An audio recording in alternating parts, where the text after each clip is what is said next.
ദൈവനാമത്തിന് മഹത്വം ഉണ്ടാവട്ടെ. കർത്താവിൽ പ്രിയരെ, നമ്മൾ അനേക പ്രാവശ്യം കേട്ടിട്ടുള്ള ഒരു ഉപമയാണ് ധൂർത്തപുത്രന്റെ ഉപമ.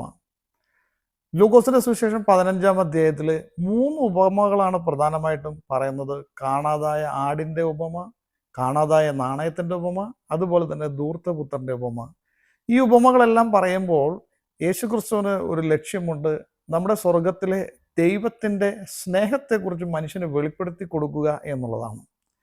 എന്നാൽ നമ്മൾ ഇന്ന് മറ്റൊരു വീക്ഷണത്തിലൂടെ, ആംഗിളിലൂടെയാണ് ഇന്ന് ധൂർത്തപുത്രന്റെ ഉപമയെ ഒന്ന് സമീപിക്കുവാനായിട്ട് ആഗ്രഹിക്കുന്നത്.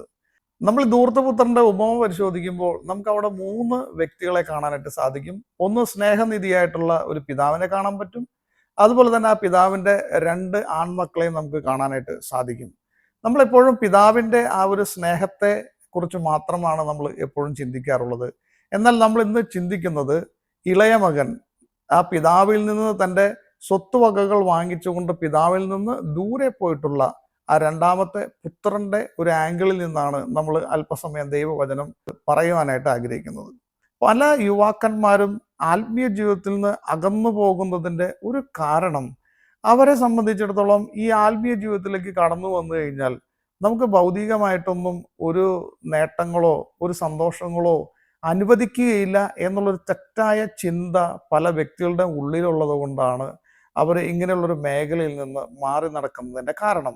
അങ്ങനെയുള്ള ഒരു കാലഘട്ടത്തിൽ നമ്മൾ ഇന്ന് കേൾക്കുന്ന വചനത്തിന് വളരെയധികം പ്രസക്തിയുണ്ട്.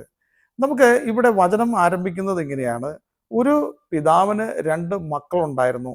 അതിൽ ഇളയവൻ തൻ്റെ പിതാവിനോട് പറഞ്ഞു, പിതാവേ, അവിടുത്തെ സ്വത്തിൽ എൻ്റെ ഭാഗം തരിക, അല്ലെങ്കിൽ എൻ്റെ ഓഹരി തരിക എന്ന് പറഞ്ഞ് അവനോട് ഓഹരി വാങ്ങിക്കൊണ്ട് അവൻ ദൂരദേശത്തേക്ക് പോയി. അവിടെ ചെന്ന് തൻ്റെ സ്വത്തുവകകളെല്ലാം ദൂർത്തടിച്ച് എല്ലാ തിന്മകളിലും മുഴുകി അത് നശിപ്പിച്ചു കളഞ്ഞെന്നാണ് അവിടെ വചനം കാണുന്നത്.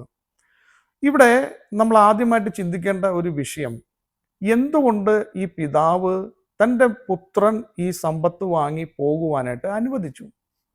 നമ്മളായിരിക്കുമ്പോൾ എല്ലാ ആളുകളുടെയും ഒരു ചിന്ത ഇതാണ്.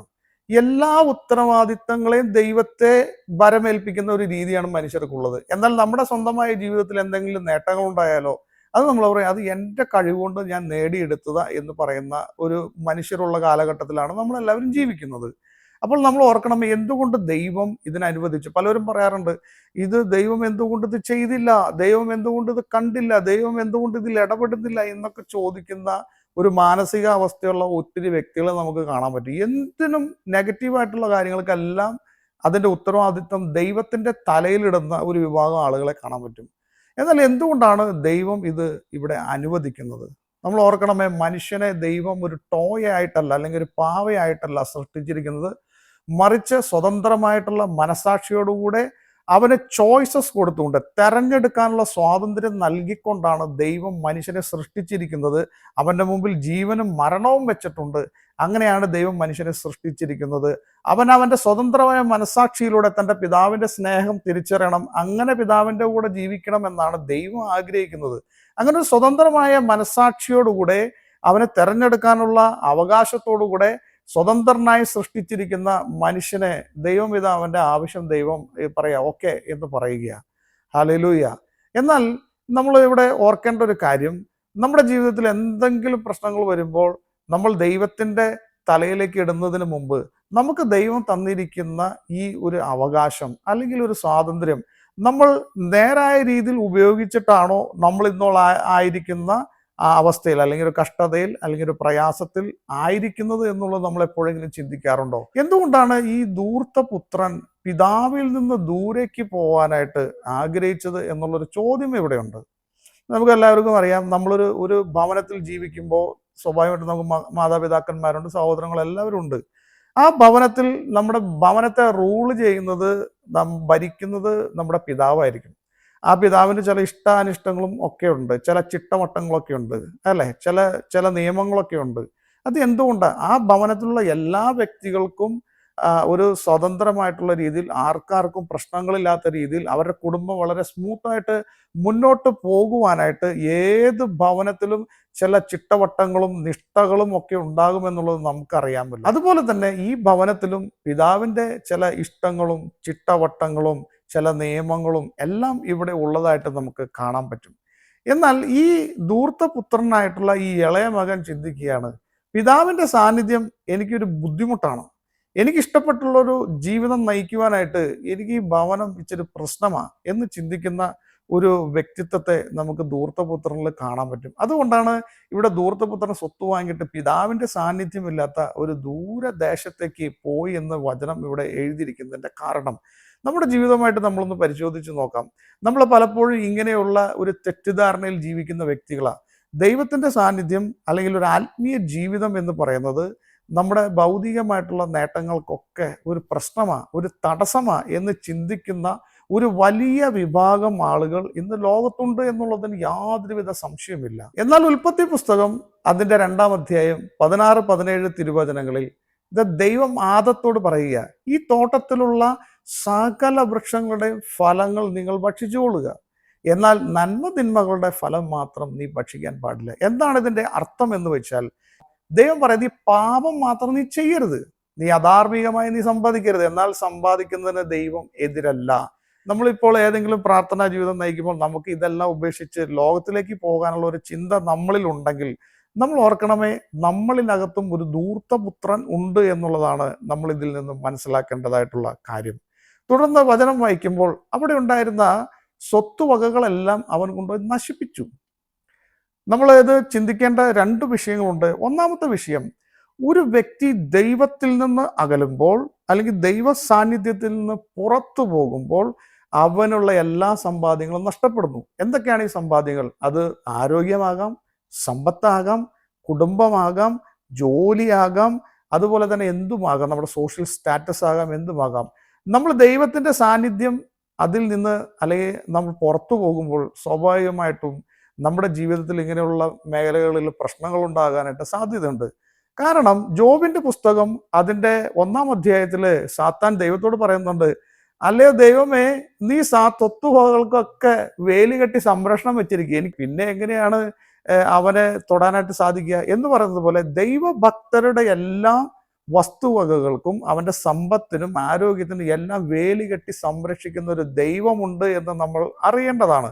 അപ്പോൾ ദൈവ സംരക്ഷണത്തിൽ നിന്ന്, ദൈവ സാന്നിധ്യത്തിൽ നിന്ന് നമ്മൾ പുറത്തു പോകുമ്പോൾ നമുക്ക് ഇങ്ങനെയുള്ള പ്രശ്നങ്ങൾ ഉണ്ടാകും. അല്ലെങ്കിൽ നമ്മൾ സ്വത്തായിട്ട് കാണുന്ന എല്ലാ കാര്യങ്ങളിലും അതിൻ്റെതായിട്ടുള്ള പ്രശ്നങ്ങൾ ഉണ്ടാകും എന്നുള്ളത് നമ്മൾക്ക് മനസ്സിലാക്കാനായിട്ട് സാധിക്കും. അങ്ങനെ ധൂർത്തപുത്രൻ അവിടെ താമസിച്ചുകൊണ്ടിരിക്കുന്ന സമയത്ത് അവൻ്റെ കയ്യിലുള്ളതെല്ലാം അവന് നഷ്ടപ്പെട്ടു. അത് മുടിപ്പിച്ചു കളഞ്ഞു. അതിനുശേഷം ആ ദേശത്തൊരു ക്ഷാമമുണ്ടായി. ആ ക്ഷാമത്തിൽ അവൻ പിടിച്ചു നിൽക്കാനാകാതെ, ഒരു നേരത്തെ ഭക്ഷണം പോലും കഴിക്കാനുള്ള അവസ്ഥയില്ലാതെ അവൻ അവസാനം ഒരു പന്നിക്കൂട്ടിൽ ഒരു പന്നിയെ മേയ്ക്കുന്ന ജോലിയിലേക്ക്, അതിൻ്റെ തവിട് വാരി തിന്നുന്ന അവസ്ഥയിലേക്ക് അവൻ്റെ ജീവിതം അധംപതിക്കുന്നതായിട്ട് ദൈവവചനം പറയുക. നമ്മൾ ഓർക്കണമേ, ഒരു പന്നിയെ അല്ലെങ്കിൽ പന്നിയെ തൊടുക അല്ലെങ്കിൽ പന്നിയുടെ പിണത്തെ സ്പർശിക്കുക എന്ന് പറയുന്നത് യഹൂദൻ്റെ നിയമപ്രകാരം അവന് നിഷിദ്ധമാണ്, അശുദ്ധമാണ്. അതിനെ സ്പർശിച്ചാൽ അവൻ അശുദ്ധനാകും. ഒരു യഹൂദനായിട്ടുള്ള വ്യക്തി ആ ഒരു ജോലിയിലേക്ക് കടന്നു പോകുന്ന ഒരു അവസ്ഥയെക്കുറിച്ച് നിങ്ങൾ എപ്പോഴെങ്കിലും ആലോചിച്ചിട്ടുണ്ടോ? അല്ലെങ്കിൽ ആ പന്നി തിന്നുന്ന അത്രയും നികൃഷ്ടമായിട്ടുള്ളൊരു ഭക്ഷണം കഴിക്കുന്ന രീതിയിലേക്ക് അവൻ്റെ മാനസിക അവസ്ഥ പോകുന്ന ഒരു യാഥാർത്ഥ്യത്തെക്കുറിച്ച് നമുക്ക് മനസ്സിലാക്കാനായിട്ട് സാധിക്കുന്നുണ്ടോ? അങ്ങനെ ഇരിക്കുമ്പോൾ അവൻ തൻ്റെ പിതാവിനെ കുറിച്ച് ഓർത്തു. ഹല്ലേലൂയ. നമ്മളെല്ലാവരും ഒരു കഷ്ടതയിലായിരിക്കുമ്പോൾ എന്തു ചെയ്യണമെന്നുകൂടെ ദൈവവചനം നമുക്ക് പറഞ്ഞു തരിക. ഇവിടെ 17 പറയുകയാണ്, ഇതാ ധൂർത്തപുത്രന് സുബോധമുണ്ടായി. എന്താണ് ആ സുബോധം? ഈ സുബോധമാണ് ഇന്ന് വചനം കേൾക്കുമ്പോൾ നമുക്കെല്ലാവർക്കും ഉണ്ടാകേണ്ടത്. നമ്മുടെ പിതാവിൻ്റെ സന്നിധിയിൽ ചില നിയമങ്ങളും ചിട്ടവട്ടങ്ങളും ഒക്കെ, ചില നിയന്ത്രണങ്ങളൊക്കെ ഉണ്ടെങ്കിൽ നമ്മൾ ഒരു കാര്യം മനസ്സിലാക്കിക്കൊള്ളുക, പിതാവിൻ്റെ സന്നിധിയിലെ നമുക്ക് എന്തുള്ളൂ? സന്തോഷമുള്ളൂ, അവിടെ സുരക്ഷിതത്വമുള്ളൂ, അവിടെ സമൃദ്ധിയുള്ളൂ എന്നുള്ളത് നമ്മൾ മനസ്സിലാക്കണം. ഇതാ ധൂർത്തപുത്രന് സുബോധമുണ്ടായി. എന്താണ് ആ സുബോധം? ലാഭങ്ങളുടെ പുസ്തകം 3-ാം അധ്യായം അതിൻ്റെ 21 മുതൽ 23 വരെ വചനങ്ങളിൽ ഒരു കാര്യം ഞാൻ ഓർമ്മിക്കുന്നു, അതെനിക്ക് പ്രത്യാശ നൽകുന്നു. എന്തെന്നാൽ കർത്താവിൻ്റെ സ്നേഹം അസ്തമിക്കുന്നില്ല, അവിടുത്തെ കാരുണ്യം അവസാനിക്കുന്നില്ല, അത് ഓരോ പ്രഭാതത്തിലും പുതിയതാണ്. നമ്മൾ ഏതെങ്കിലും രീതിയിൽ ഒരു കഷ്ടതയിൽ കിടക്കുകയാണോ, നമ്മൾ ദൈവത്തിൽ നിന്ന് അകന്ന് ജീവിക്കുകയാണോ? നമ്മുടെ ജീവിതം ഒരു ധൂർത്തപുത്രന്റെ ജീവിതത്തെ പോലെ ഒരു ചെളിക്കുണ്ടിൽ കിടക്കുന്ന അവസ്ഥയാണോ എങ്കിൽ നമുക്ക് ഈ വചനം നമ്മളോട് പറയുക, ഇത് ദൈവത്തിന്റെ സ്നേഹം ഒരിക്കലും അസ്തമിക്കത്തില്ല. ഇത് പിശാച് നമ്മളോട് പറയും, ഇത് ദൈവം നമ്മളെ ഇനി ഒരിക്കലും സ്നേഹിക്കത്തില്ല, എന്നേക്കുമായി തള്ളിക്കളയും എന്നൊക്കെ പിശാച് നമ്മുടെ ഉള്ളിൽ പറയും. എന്നാൽ ഈ ദൈവം ഒരിക്കലും അങ്ങനെ ചെയ്യത്തില്ല. ഇത് ദൈവത്തിന്റെ സന്നിധിയിലേക്ക് നമ്മൾ വരാൻ തയ്യാറാണോ? പഴയ ജീവിതം നമ്മൾ മറക്കാനും മാറ്റാനും നമ്മൾ തയ്യാറാണെന്നുണ്ടെങ്കിൽ കർത്താവ് പറയാം, നീ എൻ്റെ സന്നിധിയിലേക്ക് വാ. കഴിഞ്ഞ ദിവസങ്ങൾ വരെയുള്ള കാര്യങ്ങൾ ഞാൻ മറക്കാം. നാളത്തെ ദിവസം പുതിയതാ. പഴയത് ഓർത്തുകൊണ്ടിരിക്കുന്ന ഒരു ദൈവമല്ല. പുതിയ ദിവസം നമ്മൾ ദൈവമായിട്ട് രമ്യതപ്പെടാൻ തയ്യാറാകാം എന്ന് ദൈവം പറയുകയാ. ഹല്ലേലൂയ. അതുകൊണ്ട് നമ്മൾ ദൈവത്തെ അറിയാത്തവരാണോ? ദൈവസ്നേഹത്തിൽ നിന്ന് ഓടിപ്പോയവരാണോ? നമ്മൾ മ്ലേച്ഛതയിൽ ജീവിക്കുന്നവരാണോ? പാപകരമായിട്ടുള്ള ജീവിതം പിന്തുടരുന്നവരാണോ? എങ്കിൽ ദൈവം നമ്മളോട് പറയുക, നീ എൻ്റെ അടുത്തോട്ടേക്ക് വാ. പുതിയ ദിവസം, പുതിയ സ്നേഹവും പുതിയ കരുണയും കാണിക്കുന്ന ദൈവമാണ് ഞാൻ.